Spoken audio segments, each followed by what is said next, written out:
for leaders' questions. Agus aran na rubitasin arig lígus ceart dúirt tú gro bole clias sewalte. Agus bhí an Seán an gaveta. Dunne bí hiúil na sreide trí leir na ceithre a réileat narú an ceithre sewalte. Gur féidir le siúil fríd na príomhsreidena agus gan garda ceile Harabi. Agus inis dír a couple million na dhééis ó dúirta sin tíimid ggóil cantratha ggóil ar úr ag réid ggóil cantratha a bhla líon náhfuil sehaite. Ní rinne se dún cé na héitina náhfuil sehaite agus cadéta se gáil dhéanamh faúda a bhhailm de thuirmaí ar seo. Minister, everyone has a right to feel safe. Everyone has a right to walk the street of their own city or town without feeling the need to look over their shoulders. But the sad reality is that this sense of safety has been robbed from so many. There's a particular problem here in our capital city of Dublin, and the root of that problem is the failure of successive Fianna Fáil and Fine Gael governments to recruit the number of Gardaí that are needed. The collapse in public sense of safety here in Dublin and in many other places too is very real. It is because we simply do not have enough Gardaí on the ground, on the beat, visible policing in our streets, in our communities and keeping people safe. And that's the reality no matter how much the government try to wish to stick their head in the sand. Now, Minister, when you were Minister for Justice, you told us all that Dublin was safe. This was despite that anybody who regularly walks through the city centre could tell you that the city was not safe. That you can walk through many of the main parts of the city without ever seeing a Garda. And that's not the fault of frontline Gardaí, by the way. They go out of their way every single morning, every single evening to do incredible work to keep our community safe. The fault lies with government and successive Minister for Justice who have failed time and time again to give Gardaí Síochána the manpower and the resources to turn the tide and get the job done. Now, despite your declaration that the city was safe, and you did that surrounded by about a dozen Gardaí as you walked through O'Connell Street, your successor as Minister for Justice has told us that parts of Dublin indeed are not safe. He just hasn't told us which parts aren't safe, and neither has he told us what he's going to do about it. Now, over the last number of weeks, we've had a number of very serious criminal incidents in the city. The most serious of those were the stabbings in Stoney Batter and the fatal stabbing in South Ann Street. These horrific attacks and their devastating consequences have only added to people's fears and to the sense of danger. In the absence of serious government action, the situation has gone from bad to worse, Minister. Minister, is it not clear that knife crime and the carrying of knives is a real threat to people's safeties? Because until 2 days ago, there was no indication that there were any gaps in terms of powers needed by the Gardaí to police knife crime. Not from yourself, not from the current Taoiseach, and indeed not from Minister O'Callaghan. Certainly not when Mary Lou McDonald raised the issue with the Taoiseach here on Tuesday. Yet the Minister for Justice now has indicated that new laws would be introduced to give Gardaí greater powers to stop and search people who they suspect of carrying knives. So my question to you, Minister, is straightforward, and as a former Minister for Justice who made that declaration that Dublin City was safe, do you now agree with the current Minister for Justice when he says that parts of Dublin are not safe? Does the Minister agree with the current Minister for Justice that current laws are not adequate to deal with the issues of knife crime and people carrying knives? And if that's the case, why didn't you do anything about it? And is it not the case that we simply do not have enough Gardaí on the beat to police existing laws? Thank you, Concordia, and thank you, Deputy, for raising this matter. If I could at the outset just offer my sincere condolences to the young man who was brutally stabbed at the weekend, and to make it clear, and the Gardaí have made it very clear in their actions to date, that whoever is responsible for this will be held accountable and will be brought to justice, and to acknowledge obviously the serious incident that occurred last weekend as well. It is absolutely this government's intention, priority, and has always been the case that people feel safe and that they are safe in their homes and on their streets. And it's for that very reason, as a former Minister for Justice, I increased the budget for our Gardaí by €500 million. It's for that very reason that my number one priority, and the number one priority for this government and the current minister, is to make sure that the number of Gardaí that we have on our streets, in our towns, in our cities, that continues to increase. And that number is steadily rising. And in fact, for our capital city, over 50% of our new recruits have consistently gone to Dublin city centre and the surrounding areas. That's why, as Minister for Justice, I introduced body cameras for the first time in our city centre to make sure that Gardaí are equipped to respond to the many challenges that we face, not just in Dublin but across the country. That's why our current Minister is committed to making sure that they have other technologies and equipment available to them, like facial recognition technology, so that they can respond to incidents. When it comes to knife crime, this is an issue that I and that every person in this government and beyond takes extremely seriously. That's why, when Minister, I increased the penalty for those who are found not just carrying a knife, in possession of a knife, those who threaten to use a knife, and of course those who use a knife, reflecting the severity of this crime.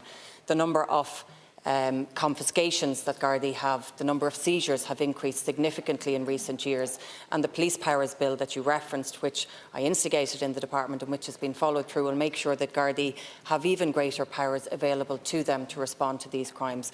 Of course there are challenges in our capital city. Of course there are challenges, and I have never shied away from that. But I think we all recognise that it's not just the role of our Gardaí to make sure that people are safe. And that's why two things have to progress. The community safety partnerships, which look at community safety from a whole of community perspective, making sure that our Gardaí, working with our local authorities, working with our community groups, working with our young people, our educators, our housing sector and so much beyond that, that they come together and deliver a plan for their areas. And that includes Dublin City Centre, that includes our capital. That is why our task force, which was led by our Taoiseach and our current Taoiseach, former Taoiseach, set out very clearly that there were a number of things that we need to do now. Yes, continue to increase the number of Gardaí in our city centre, and that is happening. That we need to look at issues like dereliction, that we need to look at street lighting, that we need to look at the concentration of services in our city centre. We need to look at who is accommodated and how that is developed in our city centre. That we need to work collectively to respond to the challenges that are there, and I am absolutely committed, as is this government, to making sure that we all play our part in responding to the challenges that are there. But let me assure you, Deputy, when it comes to safety, when it comes to ensuring that people are safe, that they feel safe in their cities, in their homes, on our streets, it is a #1 priority for this government. And you'll note and you'll see in all of the actions that have been outlined in the programme for government, which was agreed by all parties on this side of the House, that more measures will be taken, not just to introduce tougher laws, as has been the case to date, but to ensure that recruitment continues to increase, whether it's increasing the training allowance available to our Gardaí to encourage more, whether it's making sure that we have greater availability for Gardaí to train, not just in Templemore, whether it's making sure that we look to expand our force and making sure it is as diverse as possible so that it reflects the communities that Gardaí are supporting, making sure that we do everything possible to support the Gardaí in their work. And finally, just to acknowledge the substantial work that our Gardaí do, that they do day in, day out in making sure that they keep the people of this country safe. Minister, have you a problem answering the question? Let's try again. I asked 3 questions. You stated, as Minister for Justice, that Dublin City was safe. You were surrounded by Gardaí as you did your walkabout through the city centre. The Minister for Justice has told us that parts of Dublin City are not safe. He hasn't told us where, he hasn't told us what he's going to do about it. I'm asking you, as the former Minister of Justice, do you agree with him? That's the first question. Please answer it. Second question is, he now tells us that we need more laws in terms of knife crime. Do you agree with that? And why didn't you do anything about this when you were Minister for Justice? When did the penny drop in relation to this issue, that we have a serious problem in relation to knife crime in terms of this city and elsewhere? And the third question is, do you not accept that we simply do not have enough Gardaí, and over your tenure as Minister for Justice, you didn't reach the targets that were set year after year? So 3 simple questions. Let's do it for the second time. Do you agree with the Minister for Justice that parts of Dublin are not safe? Do you agree that we need new legislation in terms of knife crime, and why didn't you do anything about it during your terms of government? And is it not the root of the problems that we don't have enough Gardaí on the streets? Thank you, Ken Corley. Maybe for a second time for the people in the back who didn't actually hear my response to all of your 3 questions. And maybe you might repeat what I've actually said over the last number of years. There are absolutely problems in our city centre. There are problems in every part of our country that we need to address. And by addressing those, we can ensure that every person is safe and feels safe in our towns, in our homes, in our villages. I've always said there are challenges, and we are doing, and all of the things I've outlined that I have done and that our new Minister and current Minister for Justice will do with the support of this government will try to achieve those overall objectives. Secondly, I introduced new laws specifically recognising the fact that there is a significant problem when a young person decides to carry a knife, when a young person thinks that it's appropriate, or any person thinks that it's appropriate to carry a knife.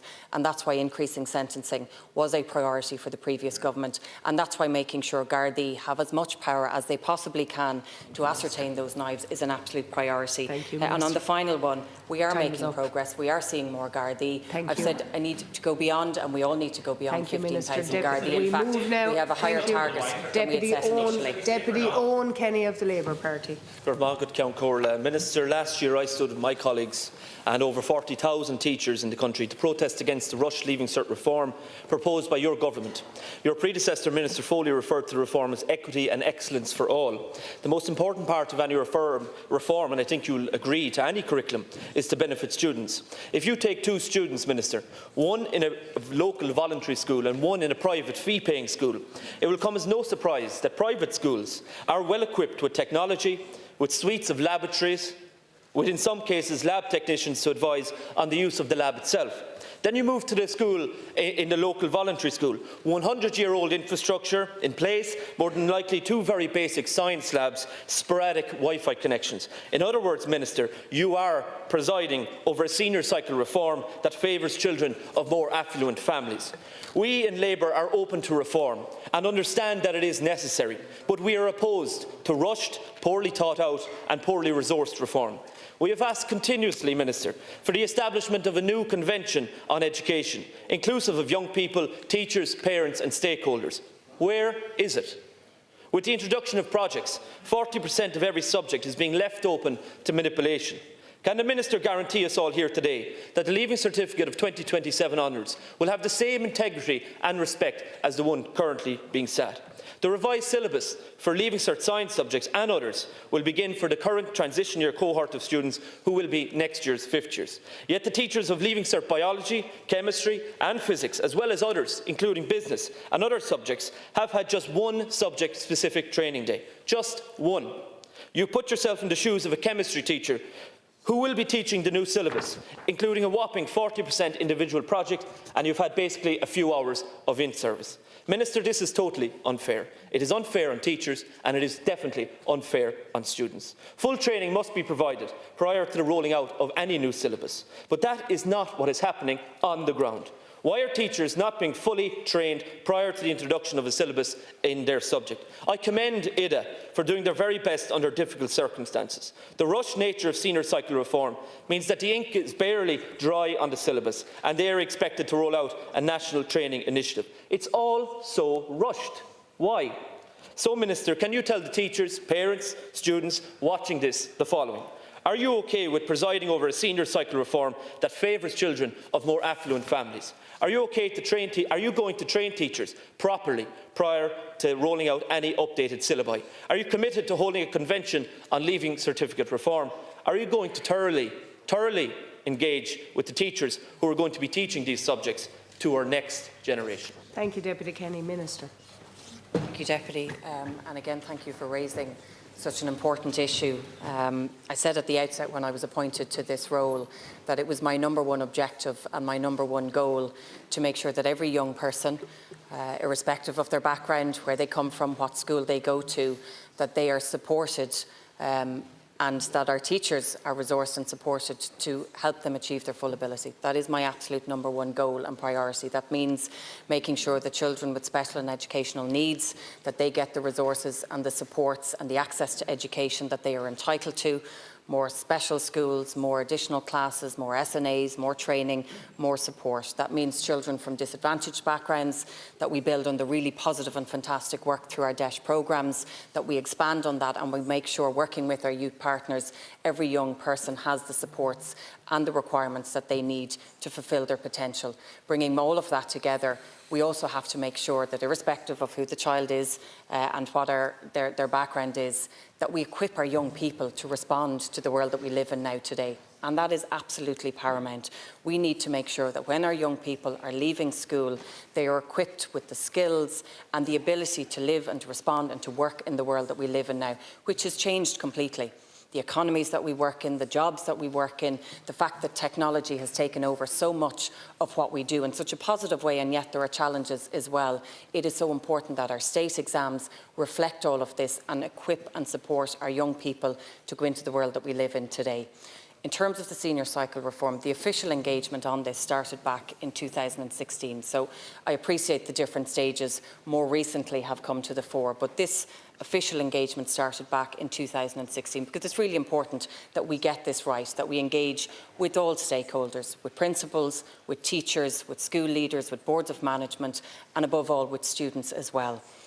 This year, and this is building on the work that's been done. So already when it comes to senior cycle reform, we have the level 1 and 2 programme statements, which for the first time means that a senior cycle programme has been designed for students with specific educational needs. You have the new transition year programme statement, again, the TY programme auditing tools, governance portfolios, micromodules, which means for the first time 60,000 young people are able to avail of transition year, and we want that to be available to every single student. You have the vocation education training module as well, and you have a huge amount of work that has been done in terms of consultation on the initial brief. And to reference those, so you've specified business, biology, chemistry, physics, Arabic, Latin and ancient Greek. They are the first tranche that will come in September of this year. This is not going to be a quick turnaround or a quick change. This is not going to happen overnight.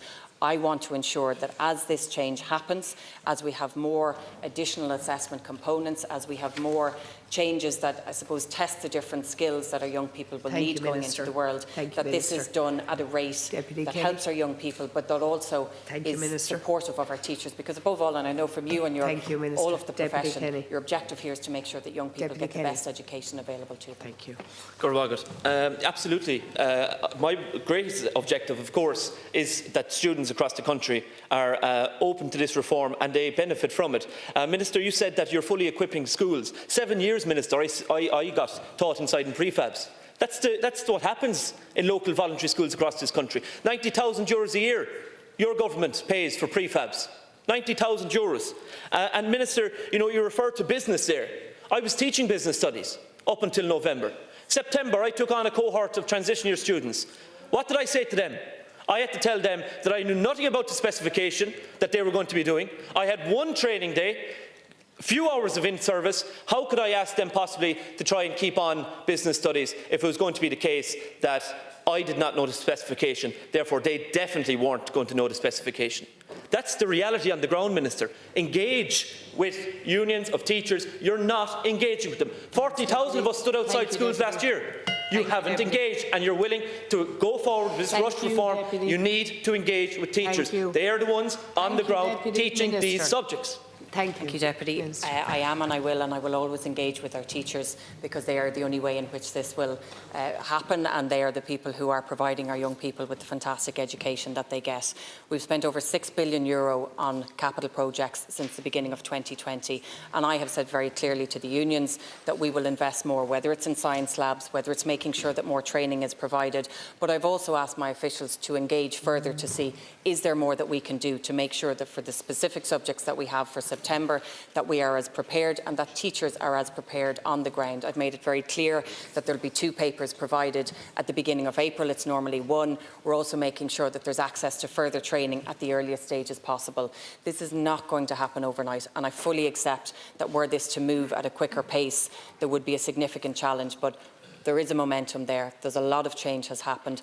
At the very end of this, what we want to achieve is that young people are equipped to respond to the world that we live in today. The exams are a key part in making sure that can happen. But this will only work by working with teachers, and I'm absolutely committed to doing that. Healy. Thank you, Ceann Comhairle.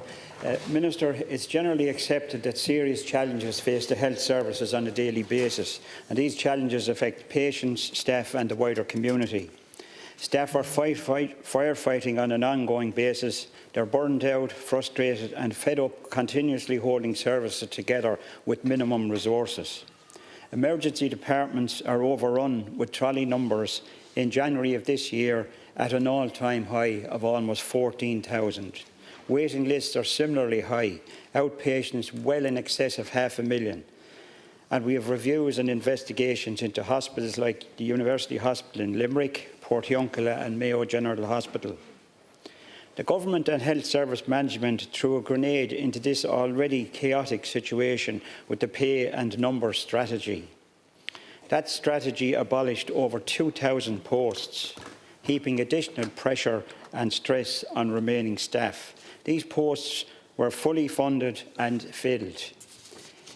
If that weren't enough, Minister, on Friday last, the Chief Executive of the Health Service Executive, in what was an aggressive, maverick and indeed bully boy diktat, instructed his regional executive officers to introduce an extended working day and extended working week for staff. That diktat is in breach of good industrial relations practice and, more importantly, is in breach of the framework agreement between the Health Service Executive and its staff and unions. And it was done without any consultation whatsoever.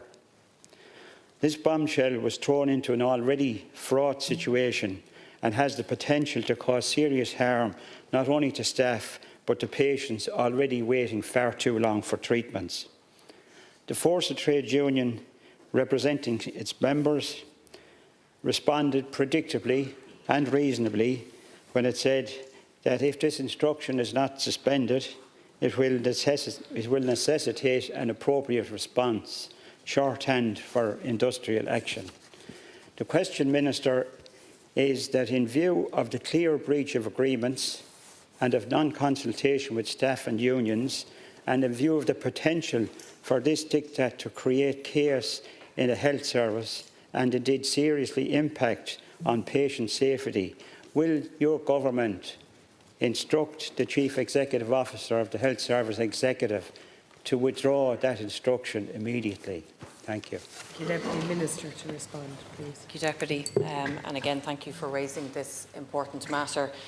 Similarly to the delivery of our education system, the delivery of healthcare in this country can only happen with the support of the fantastic people, from our consultants to our GPs, to our nurses, to our clinicians, right across the system. And that is why over the last number of years we have continued to significantly invest not just in our built infrastructure, in the expansion of our hospitals, expansion of bed places, but also investing in the number of people that we have working in our health system. It is now higher than it has ever been, and I think the clear objective now, and as has been set out very clearly by our Minister for Health this week, is to make sure that with the significant investment that has gone into our health system, with the significant investment and expansion of the number of people working in our service, and with the very clear assess plan through Sláinte Care that I think we have all agreed to, that we get the best positive outcomes for those who use our healthcare system, be it in our communities, be it in our primary care centres,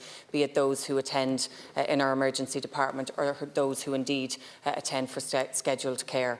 It is absolutely the intention of the new Minister for Health, and again I want to commend her work at early stages in identifying how we can make sure that those resources are being used in the most appropriate way, identifying how and where there is really good practice taking place across our hospitals, across our communities, how we can then replicate that, but in doing so do that with our healthcare professionals, do that with our workers.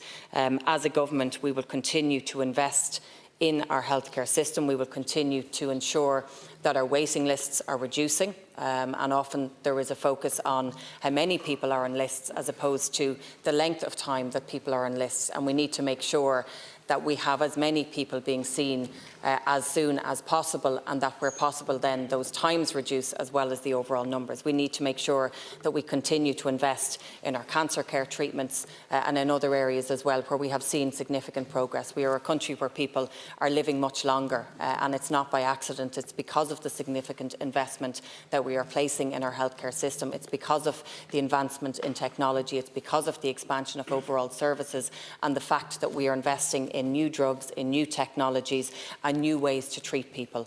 So, Deputy, in terms of your specific question, the HSE and the head of the HSE and our Minister for Health will ensure that every effort is made to work with those working in our health sector to be able to provide the best outcomes possible for the people who need the services, who use the services. We will, as a government, continue to invest in the overall capital spend, but above all make sure that the money that is being spent, that it's being spent wisely and that we get the best possible outcomes. Thank you, from Minister. Deputy Healy. Well, Minister, you haven't addressed the question at all. In fact, you've avoided the question. And my question was, would your government instruct the Chief Executive Officer to withdraw the instruction? Now, today's Irish Times report that your government instructed the HSE only a few weeks ago, in January of this year, on this very subject. So I'd ask you again to address that question. And could I ask also, do you accept that the Chief Executive this instruction from the Chief Executive is a breach of the framework agreement? Do you even accept that it is in breach of good industrial relations practice? And Minister, this action by the Chief Executive Officer follows hard on the heels of a similar instruction by the management of the Department of Social Protection recently. And it begs the question, Minister, has your government now embarked on a policy of confrontation with public servants and their trade unions? Thank you, Deputy Minister. It is absolutely the case that the HSE must, will and will always work within the relevant framework. That is absolutely the case. It is what we expect from the HSE. It is what we expect from those working in our public sector. And where issues arise, where challenges arise, there are very clear frameworks, there are very clear structures that must be adhered to and mechanisms which can be put in place to resolve any outstanding issues or disputes. But we absolutely expect insist, and it is the case, that the HSE works within any framework, works with those in our public sector, works with those in the health sector, and that's what this government expects. Thank you. We move now to Deputy Michael Collins. Thank you, Concorde. Minister, Uisce Éireann's strategic funding plan requirements was 11 billion in 2024, comprised of 6.1 billion investment in infrastructure and 4.9 billion in operating costs. And while all spending have to be questioned, I will try and concentrate on what is Ireland's getting for this huge budget. Every housing target that Fine Gael, Fianna Fáil, Sinn Féin, Labour and Soc Dims have set are nothing short of farcical. I will not use the word lie in the House, but what I will use is you are misleading the public, as none of the dream targets that all you have in housing set can be achieved because of major lack of infrastructure, which comes down to Uisce Éireann. We have a shocking mess in our hands, Minister, and you will have to clean it. Wastewater treatment plants are creaking and bursting throughout our country, and no matter how many meetings politicians and communities with Uisce Éireann have, you won't get 1 inch of information to give back to your community that might lead to a solution. I will just mention a few: Goleen, Balladahub, Rosscarbery, Shannonvale and Dunmanway. That's just a few in West Cork that I could name. Dunmanway's wastewater treatment plant is bursting at the seams and has burst into the rivers and has been for years, and we don't know, is it 10 or 20 years' time this treatment plant will be upgraded. But in that much time that Uisce Éireann keep twiddling their thumbs, not a house can be built in Dunmanway, in what could be a thriving town. And this is the same, the length and breadth of Ireland. Meeting after meeting with public reps in Uisce Éireann yields zero, and this must stop now. In the recent storm, wastewater treatment plants throughout the country were found to have no generators. Not alone no generators, but not even a switchover switches have been fitted in any plants in case of an emergency, Minister. Imagine, just pick in Enniscarra and Cork, the plant, if it had an electricity shutdown for a number of days and no generators in place, no switches in place in case they could even take a mobile one in, as is the case, every pharmaceutical, every business, every private house owner, every hospital will be shut down, causing hundreds of thousands of euros losses, maybe leading to millions. Another area, Taoiseach, where there is a major lack of confidence is senior employees in the council who have been transferred to Uisce Éireann, have either gone back to the council or jumped ship and taken retirement, leaving Uisce Éireann shockingly short-staffed of good expertise that kept the show on the road in the local communities. And do management in Uisce Éireann care? No. They really don't give a damn, as they're accountable to no one. They don't care when we run into problems like blockages or other in communities, as it is collar and tie pencil pushers are now running the show from the capital, and to hell with the rural communities served by Uisce Éireann. I have named out 3 areas in Uisce Éireann that need on-the-ground background attention immediately. Do you agree that some communities, Minister, like Shannon Vale and Clonakilty, that have raw sewage pouring in to a once local playground, which is now blocked off by Ishkearn, should wait 27 years and still no response? Do you agree with Independent Ireland's policy document that any communities that have 5 years of leaking raw sewage into drinking rivers or play park community gardens should have a start date for works, or can you tell me what is your solution to Ishkearn's mess? Thank you. Deputy.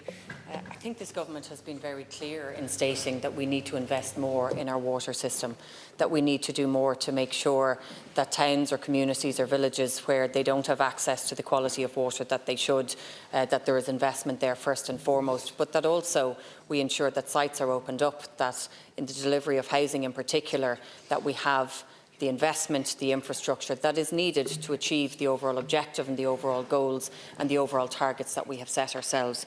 Irish Water itself, or Uisce Éireann, we have set a very clear level of investment. There will be record levels invested in the period of 21 to this year, commitments of almost €6 billion in capital investment, of which over €4.5 billion will be voted exchequer funding for domestic water services. And we're already starting to see the benefit of that. I look in my own constituency in County Meath, where for many years we had significant problems in the towns of Ratoath and Ashburn and surrounding areas with water quality. With €40 million of an investment into a new water tower, that issue has been resolved, and we're starting to see challenges and problems like that resolved right across the country. What have we said as a government we will do? We will invest even further. We said very clearly with the review of the NDP, which will happen earlier this year, that there will be a particular focus on making sure that we invest in our infrastructure, which very clearly includes our water, that we have an increase in windfall tax receipts, but also the Apple money that we know we have said very clearly prior to the election and since then that a significant amount of that will be spent on investment in our wastewater treatment. In terms of the storm and the response, I mean, I have to commend every person through the ESB and those in Uisce Éireann and beyond who responded to what was an unprecedented incident where we saw tens of thousands of people, not just without electricity, but also without water and without power. And what happened in response by Uisce Éireann was that almost 400,000 customers through backup generation had their service maintained. So there was a huge amount of work done to make sure that where possible we could maintain that service, and those who were out of service, it is now the case that that has been restored and was restored as quickly as possible. What we're looking to do now in Uisce Éireann in particular is to increase its stock of mobile generators, because we know that these storms are not going to end. They want to increase them by an additional 100 generators, and these will be purchased immediately. On top of that, they're also accelerating their programme to make sites generator ready, so to make sure it's not possible to say that we'll have a generator on site in every single area, but if it's needed, that those sites are absolutely ready. Can I just compliment and respond maybe to some of the Deputy's comments? I mean, we have quite a number of people working with about 3,500 people employed, operating some 1,800 water and wastewater treatment plants, 4,100 pumping stations, 2,400 abstraction points and reservoirs, maintaining 90,000 kilometres of pipelines. There's a huge amount of work taking place by those in Uisce Éireann. Thank you, Minister. We wanted to do more, Deputy we will Collins. do more, and we're going to invest significantly so that we can expand the infrastructure right across the country. Thank you, Minister. And, you know, the issue, I raised three issues within Uisce Éireann. The generators, there wasn't even a switchover point in many of the plants that are there at the moment. Not even a switchover point. So if the emergency struck and they could bring a mobile unit in, they couldn't even plug it in. It's an astonishing situation. Apparently there's employees full-time to organise this for the last few years. The people of Ireland are calling out for accountability. I have asked you for your solution and for the communities out there, the length and breadth of Ireland, that have raw sewage pouring into their communities. But the answer you gave me will not be good enough, Minister, for me to get back to my communities to prove that they at least get a date as to when works will start. That's the most important thing here. If we could get a date, it would solve a lot of the issues going forward, that people know, even if it's 3 years' time or 5 years' time. But when you sit down with Uisce Éireann, you don't know, is it 10 years' time or 20 years' time? You're going to end up with only a whole lot of waffle talk. I have named many communities in West Cork, but this is a national crisis. We shut a blind eye to, and all this while all parties here and outside of Independent Ireland read out unachievable targets. What do I say to the people of Goleen waiting 26 years, Ballydehob 15 years, Rosscarbery 10, Dunmanway 10, Shannonvale 27? They have raw sewage pouring into their communities every day, and Uisce Éireann and their buddies at EP and others shutting a blind eye to them, Minister. What do I say to them? To respond to both points, in relation to the storm, a committee has already been established on a permanent basis to make sure that all departments, that all relevant agencies are prepared should something like this happen again. And as I've said, the likelihood of that is quite high. So what are Uisce Éireann doing? They're purchasing more generators. They're making sure that sites are generator ready, and anything more that they need to do, they will do. Separate to that then, we need more investment overall, and government is saying very clearly we need more investment in wastewater treatment, and that is going to happen. We're saying very clearly with the review of the NDP, we will focus on infrastructure. With the money that we're spending through Apple, we will focus on infrastructure. With housing being our #1 priority, what is one of the main things that will help unlock many of the sites that we want to build on? It's making sure that we have that infrastructure, that we have that access to wastewater treatment, but also, and to acknowledge, Deputy, for the people who are already living in houses in their communities where there are problems, that we upgrade, that we invest, and we do that as quickly as possible. That means money, but also expanding on Uisce Éireann, and there's a very clear commitment to expand the number of people that I've mentioned working in Uisce Éireann, so that that work can be done as quickly as possible and that those concerns can be addressed as quickly as possible. We move now to questions on policy or